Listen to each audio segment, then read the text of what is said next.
Une macro-étude de 1994 réalisée par des scientifiques sociaux Edward O. Lauman, Robert T. Michael, John H. Gagnon et la journaliste scientifique Gina Kolata est irréfutable.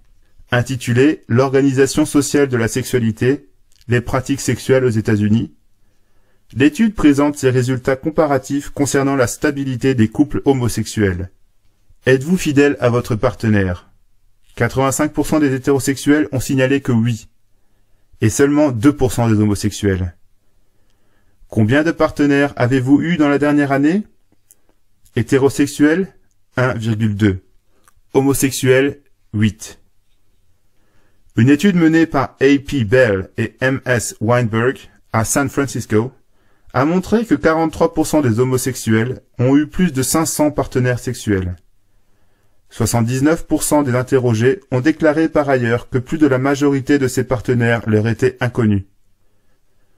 Seulement 3% avaient eu moins de 10 partenaires. Plus stupéfiant encore, la macro-étude citée ci-dessus montre que les hommes homosexuels atteints du sida, interrogés dans le début des années 80, ont déclaré avoir eu une moyenne de 1100 partenaires au cours de leur vie, et beaucoup en avaient eu plus. 1100 partenaires, vous avez bien entendu.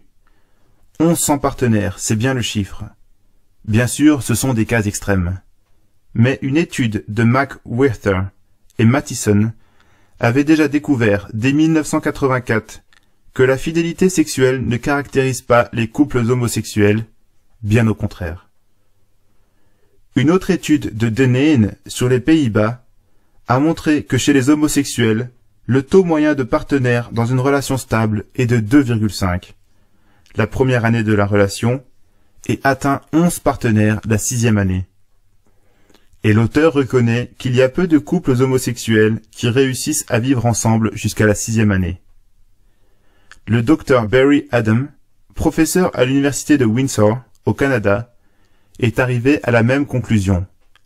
En 2003, il dévoile les résultats de son étude sur 70 couples homosexuels.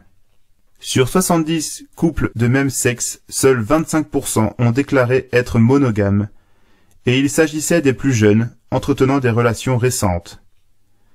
La communauté gay a ses propres normes et coutumes, a conclu le professeur canadien, lui-même homosexuel affiché. Dans une étude sur de jeunes homosexuels néerlandais, le docteur Maria Xiridou, du service de santé municipal d'Amsterdam, a indiqué que ces relations durent en moyenne 12 à 18 mois. Quelle est la cause de cette instabilité et de la promiscuité homosexuelle?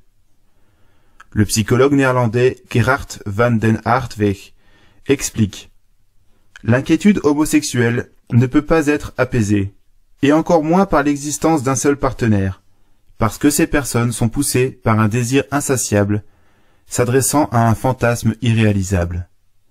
Le simple fait d'être passé chez le notaire pour enregistrer un pseudo-mariage ne va pas pour autant apaiser cette inquiétude. D'où le nombre très élevé de divorces. Dans un rapport de 2004 sur la Norvège et la Suède, où le mariage entre personnes de même sexe existe depuis plusieurs années, le professeur G. Anderson et son équipe sont parvenus à cette conclusion. Ces unions présentent un risque de divorce supérieur de 50% à celui des mariages hétérosexuels. Cet indice s'élève à 167% de plus chez les lesbiennes. Autre problème, une étude menée par Elaine Zandt du Centre pour les programmes de santé de l'Université de Californie Los Angeles a conclu que les homosexuels et les lesbiennes sont presque 2 fois plus exposés à la violence conjugale que les adultes hétérosexuels, 27,9% contre 16,7%. Nous connaissons tous le drame que représentent pour les enfants les discussions, disputes et divorces des parents. Ils s'en sentent coupables et font de la dépression. Avez-vous déjà imaginé le traumatisme d'un enfant adopté par un couple homme-homme ou femme-femme qui se déchire chaque jour jusqu'au divorce? Un abîme appelle un autre abîme, comme disent les Écritures. Et nous, allons-nous rester inactifs? Ou allons-nous agir pour défendre des dizaines, des centaines, des milliers d'enfants? C'est pourquoi, s'il vous plaît, signez d'urgence le carton rouge au Premier ministre Jean-Marc Ayrault. Mais les choses ne s'arrêtent pas là. La nature est ainsi faite que les couples homme-homme et femme-femme sont irrémédiablement stériles. Alors, pour avoir des enfants à eux, certains font comme Elton John et son partenaire. Ils louent le ventre d'une femme. Le chanteur anglais avait la fortune pour recourir à une femme californienne. Mais la plupart des gens se rabattent sur des femmes pauvres, en Inde ou en Ukraine, pays où des cliniques sans scrupules offrent les services de mères porteuses à des prix défiant toute concurrence. Le saviez-vous?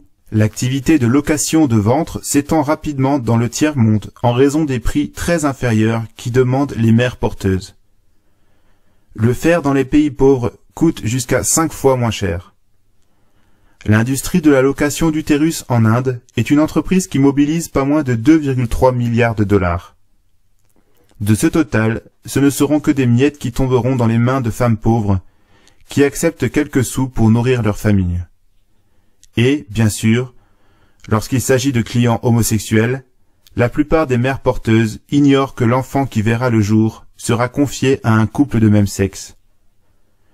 Le journal britannique The Telegraph a révélé dans un reportage fin mai 2012 qu'en 2011, 2000 naissances ont eu lieu en Inde par location d'utérus, dont la moitié pour des clients britanniques.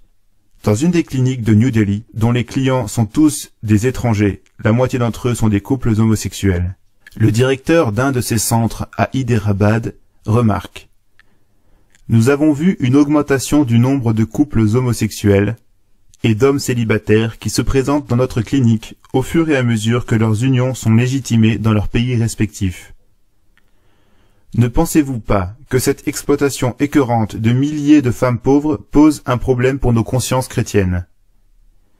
N'êtes-vous pas d'accord avec moi que l'abstention constitue un grave péché dont nous nous rendons coupables devant Dieu et devant l'histoire? Je compte donc sur votre réaction immédiate en signant le carton rouge à Jean-Marc Ayrault.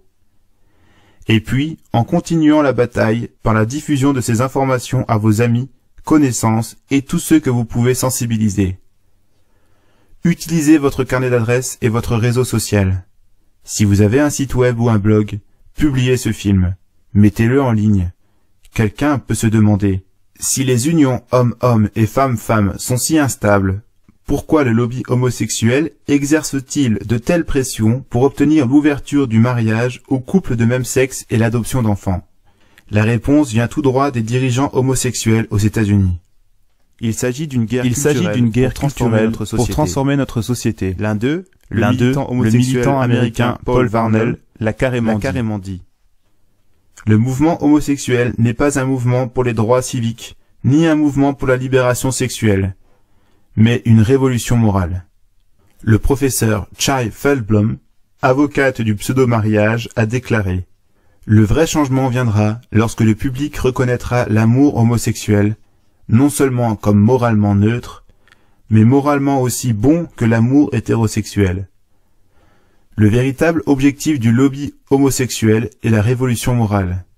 Il a pour but le bouleversement radical du Code civil pour obtenir dans notre droit la stricte égalité entre le mariage traditionnel et le pseudo-mariage entre personnes de même sexe. » Comme l'a bien dit la déclaration déjà citée du Vatican, signée par le futur pape Benoît XVI, la légalisation des unions homosexuelles aurait donc comme résultat l'obscurcissement de la perception de certaines valeurs morales fondamentales et la dévaluation de l'institution matrimoniale. Autrement dit, ce que le lobby homosexuel et le gouvernement socialiste veulent, c'est remplacer dans notre société la morale traditionnelle par une nouvelle morale libertine issue de mai 68, avec, aujourd'hui, comme nouveau chapitre, la révolution homosexuelle. Un exemple en est la présentation aux enfants des classes de CM1 et CM2, 9 à 11 ans, du film d'animation Le baiser de la lune, dont les héros sont un couple de poissons homosexuels. Voulez-vous que vos enfants et petits-enfants subissent cette intense propagande sectaire lorsque le pseudo-mariage aura été inscrit dans notre code civil? Je sais que vous ne le voulez pas.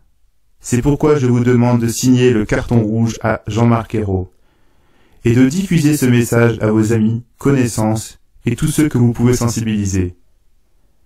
Attention, méfiez-vous, il y a plus. La réforme envisagée ne prévoit aucune dérogation pour objection de conscience. Lors de l'interview déjà citée de la garde des Sceaux, le journal La Croix lui a demandé « Autoriserez-vous les maires qui le souhaiteront à ne pas célébrer de mariage entre homosexuels ?» Non, a répondu illico Madame Taubira. Les maires sont des officiers publics qui représentent l'État lorsqu'ils célèbrent un mariage. Nous sommes dans un état de droit. Le code civil va être modifié. Il s'impose à tous, y compris aux maires. Il ne sera pas inscrit dans la loi qu'ils puissent se soustraire au code civil. Le gouvernement socialiste veut imposer le viol des consciences. Tout maire sera contraint de célébrer un mariage qui officialise des comportements qu'il réprouve moralement parce que contraire à la loi de Dieu à laquelle il se soumet. Si la clause de conscience ne vaut pas pour les maires, vaudra-t-elle pour des associations d'adoption d'enfants que vous soutenez peut-être, liées directement ou indirectement à l'Église catholique ou à d'autres croyances? Pourront-elles choisir des parents adoptifs seulement parmi les candidats hétérosexuels? Ou seront-elles obligées, comme en Angleterre, à mettre la clé sous la porte pour ne pas violer la morale chrétienne en confiant des enfants à des couples de même sexe? Les salons paroissiaux pourront-ils être loués ou empruntés pour les mariages traditionnels sans devoir aussi ouvrir leurs portes pour des fêtes de mariage de couples de même sexe? L'Église pourra-t-elle continuer à exclure les homosexuels du séminaire ou les couples de même sexe du sacrement du mariage, comme ça se discute en ce moment au Royaume-Uni? En fait, l'acceptation du principe d'égalité entre toutes formes de couple concernant les droits au mariage pour les homosexuels ouvre une véritable persécution religieuse au nom d'un concept perverti des droits de l'homme. Dans cette guerre culturelle, l'un des objectifs du lobby homosexuel est en fait la neutralisation psychologique de ses adversaires. La chasse aux sorcières envers ceux qui refusent d'accepter un pseudo-mariage au nom de leurs convictions religieuses sera accélérée par l'approbation du projet gouvernemental d'assimiler les unions homosexuelles au mariage traditionnel. Le Premier ministre Jean-Marc Ayrault a officiellement promis que toutes les administrations de l'État, les autorités administratives indépendantes, les fonctionnaires et, en particulier, les enseignants, seront sensibilisés sur cet objectif d'égalité et de lutte contre tous les préjugés homophobes qui font le lit d'une violence et d'une exclusion qui ne sont pas tolérables.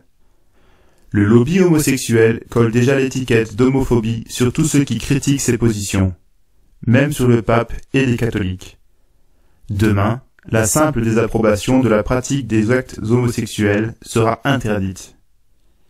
Sera-t-il encore possible d'enseigner en public le catéchisme de l'Église catholique qui dit au paragraphe 2357 « S'appuyant sur la Sainte Écriture qui les présente comme des dépravations graves, la tradition a toujours déclaré que les actes d'homosexualité sont intrinsèquement désordonnés. » Oui, le prétexte de l'homophobie peut être exploité pour lancer une multitude de poursuites pénales contre ceux qui défendent les principes moraux et religieux chrétiens, afin de les réduire au silence.